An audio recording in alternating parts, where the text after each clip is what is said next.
Hi all, welcome to KKS kitchen. இந்த வாரம் நம்ம பார்க்க போகிறது ஒரு புது விதமான டிஷ்ஷை, லேயர்ட் ஜீரா போலி.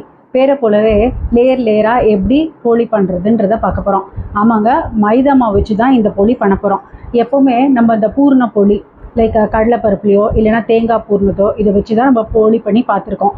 இந்த போலி புதுவிதமாக இருக்கும், ரொம்ப டேஸ்டியராகவும் இருக்கும். வாங்க இது எப்படி பண்ணுறதுன்னு பார்க்கலாம்.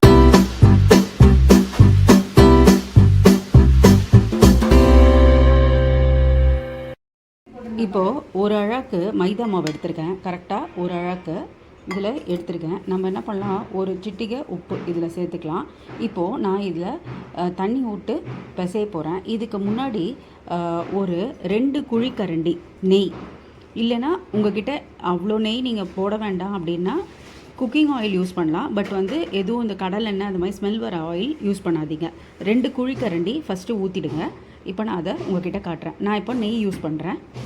நெய்யை இது மாதிரி உருக்கி வச்சுக்கணும். 1 2 கரண்டி பார்த்திங்களா எவ்வளோ சின்னதாக இருக்குது, அதனால் நான் இன்னும் 1 அவ்வளோதான். இப்போது இதை சும்மா பிசைஞ்சு ஃபஸ்ட்டு காட்டுறேன். பாருங்கள், நீங்கள் அந்த நெய்யை ஊற்றி மாவில் போட்ட உடனே இந்த மாதிரி நீங்கள் இப்படி பிடிச்சா இந்த மாதிரி வரணும். இந்த கன்சிஸ்டன்சியில் இருக்கிற வரைக்கும் அந்த நெய் ஊற்றுறோம். இப்போது லைட்டாக தண்ணி ஒரு 1/2 டம்ளர் ஊற்றி இதை பிசையலாம். சப்பாத்தி மாவு அளவுக்கு பிசைஞ்சால் போதும். நீங்கள் அந்த போலிக்கெலாம் பண்ணுற மாதிரி ரொம்ப சாஃப்டாலாம் பண்ண வேண்டாம், அதாவது லூஸாக வேண்டாம். நல்லா சப்பாத்தி மாவு அளவுக்கு பண்ணுங்கள். ரொம்ப பூரி மாவு மாதிரி டைட்டாகவும் பண்ணாதீங்க. நார்மலாக சப்பாத்திக்கு பிசைகிற மாதிரி பிசைஞ்சிடலாம். பாருங்கள், நான் பிசைஞ்சிட்டேன். இப்போது ப்ரெஸ் பண்ணி பாருங்கள், இந்த அளவு சாஃப்டாக இருந்தால் போதும், ரொம்ப டைட்டாக வேண்டாம். கையில் பாருங்கள் எதுவுமே ஒட்டலை. நல்லா இந்த டோ நல்லா நம்ம சப்பாத்தி மாவு பிசைகிற பதத்துக்கு வந்துடுச்சு. இப்போ இதை நல்லா ஒரு 1/2 அன் ஹவர் நீங்கள் ரெஸ்ட் பண்ணிவிடுங்க. இதை டிஸ்டர்ப் பண்ணாதீங்க. இப்போது ஒரு அழாக்கு நம்ம மைதா எடுத்தோம். ஸோ நான் 1.5 அழாக்கு சர்க்கரை போட்டிருக்கேன். ஸோ 1க்கு 1.5 இதை நம்ம ஒரு 3/4 டம்ளர் தண்ணி ஊற்றி நம்ம என்ன பண்ணுவோம், அடுப்பில் மெல்லிஸாக சிம்மில் வைக்கணும். நம்ம குலாப் ஜாமுனுக்கெலாம் எடுக்கிற மாதிரி அந்த 1 ஸ்ட்ரிங் பாருங்க, நல்லா தின்னாக இந்த மாதிரி பெருசாக சப்பாத்தி மாதிரி ஃபஸ்ட்டு திரட்டிடலாம். 8த்தையும் பண்ணிடலாம். அதுக்கப்புறம் நான் சொல்கிறேன். இந்த சைஸ் தின்னாக நல்ல சப்பாத்தி சைஸ்க்கு இதை திரட்டி எடுத்து வச்சுக்கணும். இந்த மாதிரி 8த்தையும் பண்ணிட்டு வந்துடுறேன். 8 சப்பாத்தியும் இந்த மாதிரி ரோல் பண்ணி வச்சுட்டேன். இப்போ என்ன பண்ணுங்கள், கொஞ்சம் கீ அதே மாதிரி தடவிட்டு இதில் கொஞ்சம் மைதா பவுடர் இருக்குல்ல, அதை நல்லா இப்படி டஸ்ட் பண்ணிவிடுங்க. இதை அப்படியே கொஞ்சம் ஸ்ப்ரெட் பண்ணி விட்டிங்கன்னா அடுத்தது நெக்ஸ்ட்டு சப்பாத்தியை இது மேலே ப்ளேஸ் பண்ணலாம்.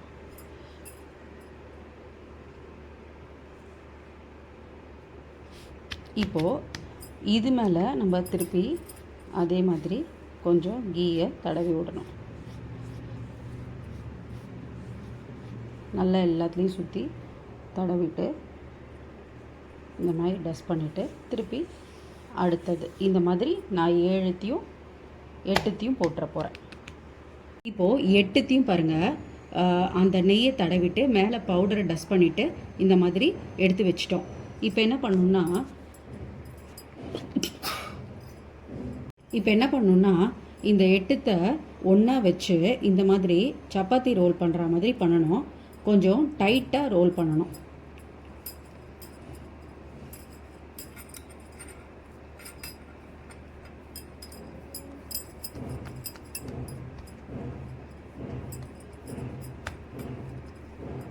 இது ரோல் பண்ணும்போது பாருங்கள், இந்த மாதிரி கொஞ்சம் ஈவனாக இது பண்ணி இந்த கார்னர்லாம் இந்த மாதிரி ரோல் பண்ணிக்கணும். பண்ணிவிட்டு இப்போது இதை திருப்பி 8 பீசஸாக டிவைட் பண்ணணும்.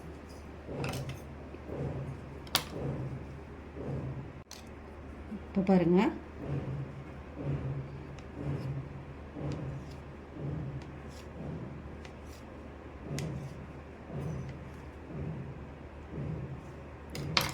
இன்ஃபேக்ட் 9 வந்திருக்கு. இப்போ பாருங்கள், உள்ளே உங்களுக்கு லேயர்ஸ் நல்லா தெரியுதா? இதை நீங்கள் என்ன பண்ணணுன்னா, நம்ம கிட்டே இருக்கிறப்ப அந்த நெய்யை வச்சுட்டு கீழே ஒரு ஷீட்டில் வச்சு இதை ஜஸ்ட் இப்படி ப்ரெஸ் பண்ணி நல்லா பரோட்டா ஷேப்புக்கு கையாலேயே தட்டி ரெடி பண்ணி வைக்கணும். இப்போது நான் ஒரு பட்டர் ஷீட் எடுத்திருக்கேன். இப்போ இந்த எடுத்து வச்சுருக்கிற இதை போர்ஷனை எடுத்து லைட்டாக நம்ம கையில் கீயை தடவிட்டு இந்த மாதிரி கொஞ்சம் சைஸில் இந்த மாதிரி தட்டினா போதும். இதை மாதிரி நான் எல்லாத்தையும் இங்கே இருக்கிறது எல்லாத்தையும் பண்ணிக்கிட்டு உங்களுக்கு காட்டுறேன். தடவி வைக்கும்போதே உங்களுக்கு இங்கே லேயர்ஸ் தெரியுதா? இந்த மாதிரி இருக்கணும். இவ்வளோ சைஸில் தடவுனா போதும். கிட்டத்தட்ட ஒரு பரோட்டா சைஸ்னு வச்சுக்கோங்களேன். காயின் பரோட்டா சைஸ் தடவி எடுத்து வச்சுடுங்க. எல்லாம் தட்டி முடித்தோடனே அடுப்பில் கொஞ்சம் எண்ணெய் வச்சு இதை காய வச்சுருங்க. சைமல்டேனியஸாக இங்கே அந்த ஜீரா பண்ணுறதுக்கு சுகர் சிரப் பண்ணுறதுக்கு சுகரை அடுப்பில் ஏற்றியாச்சு. இப்போ என்ன பண்ணுங்கள், இதில் வந்து கொஞ்சோண்டு ஏலக்காய் பொடியும் நம்ம உங்கள்கிட்ட இருந்தால் குங்குமப்பூவும் போட்டுடலாம். இது நான் சொன்ன மாதிரி 1 ஸ்டிங் கன்சிஸ்டன்சி வரைக்கும் வந்தால் போதும். இது ரெண்டும் ஒரே டைமில் பண்ணுங்கள்.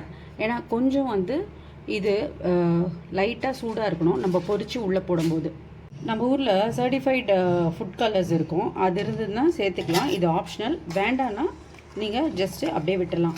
பாருங்கள், எத்தனூண்டு சேர்த்துருக்கேன். மைல்டாக இருந்தால் தான் நல்லாயிருக்கும்.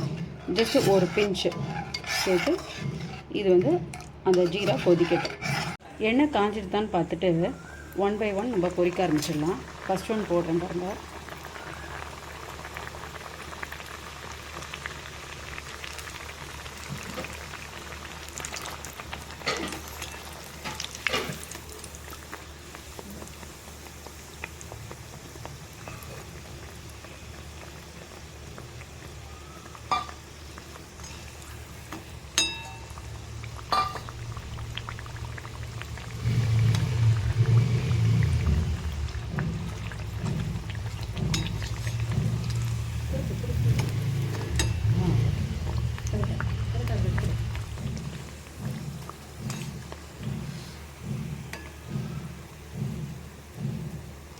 நல்லா வெந்த உடனே எடுத்துடலாம். பாருங்கள், காயின் பரோட்டா மாதிரி வந்திருக்கா பாருங்கள். நம்ம ஊற்றின தண்ணி கரெக்டாக இருந்ததுனால சீக்கிரம் டிசால்வ் ஆகி இதை பாருங்கள் இப்படி விடும்போது 1 ஸ்டிங் கன்சிஸ்டன்சி வந்துடுது. நான் ஆஃப் பண்ணிவிட்டேன். இது மாதிரி அடுத்தடுத்து எல்லாத்தையும் பொரிச்சு வச்சுக்கலாம். பாருங்கள், எல்லாமே இப்படி லேயராக வருது. கேஸை ரொம்ப மீடியம் ஸ்லோலியே வைங்க. ஏன்னா நீங்கள் ரொம்ப கொஞ்சம் ஹை ஃப்ளேமில் வச்சிங்கன்னா சீக்கிரமாக கலர் ஆகிடும். பட் உள்ளே மாவு வேகாது. அதனால் இது கொஞ்சம் பொறுமையாக பண்ணுறது தான் பெட்டர். இப்போது நான் ஃபஸ்ட்டு ஒரு 4 பொரிச்சிருக்கேன். இதை நம்ம இந்த ஜீராவில் இம்மர்ஸ் பண்ணி வைக்கலாம். பேட்சாக பண்ணுங்கள். ஃபஸ்ட்டு இந்த 4 போட்டுருவோம். நெக்ஸ்ட்டு 4 ரெடி ஆகிறதுக்குள்ளே இது கொஞ்சம் நேரம் இந்த சுகர் சிரப்பில் ஊறட்டும். பாருங்கள், எவ்வளோ லேயராக வந்திருக்கு அழகாக.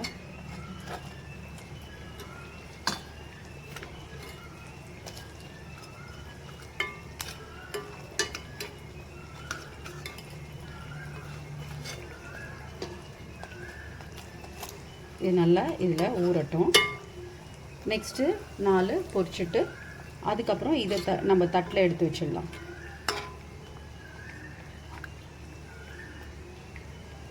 ஜீராலேருந்து சோக் பண்ணி நம்ம தனியாக பிளேட்டிங் பண்ணி எடுத்து வச்சுருக்கோம். நம்மளோட ஜீரா லேயர் போலி ரெடியாக இருக்குது. இப்போது நீங்கள் இதை பிச்சிங்கன்னு வச்சுக்கோங்களேன். அதாவது நீங்கள் சாப்பிட்டிங்கன்னா உள்ளே அப்படியே அந்த ஜீரா உள்ளே நல்லா பாருங்கள் எவ்வளோ அழகாக சோக்காக இருக்குது. உங்களுக்கு தெரியுதா? நீங்கள் சாப்பிடும்போது அந்த ஜீரா எசன்ஸோடு சாப்பிட்லாம். ஸ்டெப்ஸ் எவ்வளோ ஈஸியாக இருந்ததுன்னு பார்த்தீங்களா? இதே தாங்க நீங்கள் பரோட்டா பண்ணும்போதும் இதே மாதிரி ஸ்டெப் ஃபாலோ பண்ணி நீங்கள் பண்ணலாம். உங்களுக்கு பரோட்டாவும் லேயராக வரும். செகண்ட் திங் இந்த லேயர் போலியை பண்ணிவிட்டு நீங்கள் ஃப்ரிட்ஜில் வச்சு கூட சில்லுன்னு சர்வ் பண்ணால் ரொம்ப ரொம்ப நல்லாயிருக்கும். பாதுஷா மாதிரி நீங்கள் அந்த ஜீராவில் போட்டுட்டு ஒரு ஃபியூ செகண்ட்ஸில் எடுத்துருங்க. அதில் சோப் பண்ணிங்கன்னா ரொம்ப ஜீரா உறிஞ்சு ஒரு மாதிரி சாகி ஆகிடும். அதை மட்டும் பார்த்துக்கோங்க. வீடியோ பிடிச்சிருந்தா லைக் பண்ணுங்கள், ஷேர் பண்ணுங்கள், மறக்காமல் சப்ஸ்கிரைப் பண்ணுங்கள். வேறு ஒரு நல்ல ரெசிபியோடு நம்ம அடுத்த வாரம் பார்க்கலாம். அது வரைக்கும் தேங்க்யூ, பாய்.